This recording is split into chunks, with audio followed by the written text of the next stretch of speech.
Lying in the shadow of a great frozen world and constantly threatened by a shattered field of icy asteroids, the Gateway is a stargate designed to fling ships to the outermost reaches of the galaxy. But this one remains under construction and now finds itself at the centre of a war zone, and we're going to share with you some top tips on how to ace Eve Valkyrie's latest carrier assault map. The first firing of this thing is going to be something very special to see. If you're new to the virtual battlefield, then tackling a full-scale carrier assault may seem daunting at first, but it's all about breaking it down into stages. The enemy carrier's shields must first be taken offline by locking down 2 of the 3 control points across the map with deployed drones. Drone deployed. You then have a limited amount of time to hit the enemy carrier's cooling nodes before their shields return. Repeat this cycle until you either destroy the opposing carrier or the match timer runs down.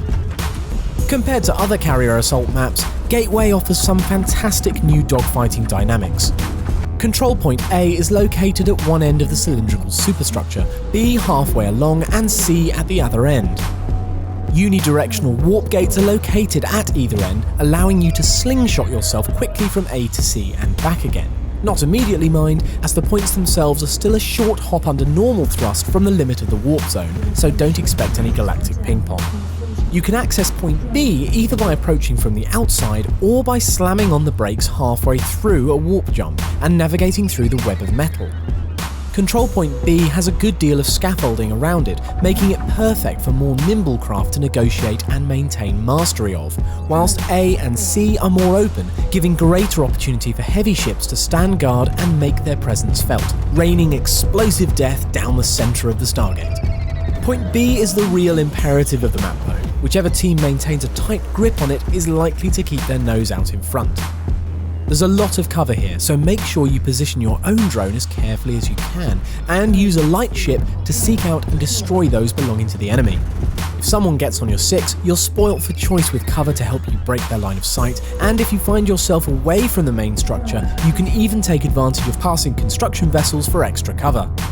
Once you've sewn up 2 control points, it's then all about maximising the damage you can inflict on the enemy carrier in the 1 minute 40-second window you have whilst its shields are down. We need to take these chances to exploit the carrier weaknesses. Enemy ships will return to defend, and you can expect heavy fire from the autocannon ranged along each of the carrier's sides. You need to seek out and destroy the cooling nodes, which at a distance can be quite hard to spot. Try using head-track missiles, if you have them, to pinpoint their locations before bringing your other weaponry to bear as well. If you know you're doomed on a particular run, just head straight for a node and hit it with everything you got before returning to the fray via one of the helpful external warp gates. When defending your own carrier from an attack, it's worth rolling a heavy if you have one sitting in a launch tube. Enemies will be more focused on hitting the cooling nodes than yourself, making them much easier to pick off with some head-tracked heavy gunishment. Learn more about what's in store for Eve Valkyrie pilots by heading over to evevalkyrie.com.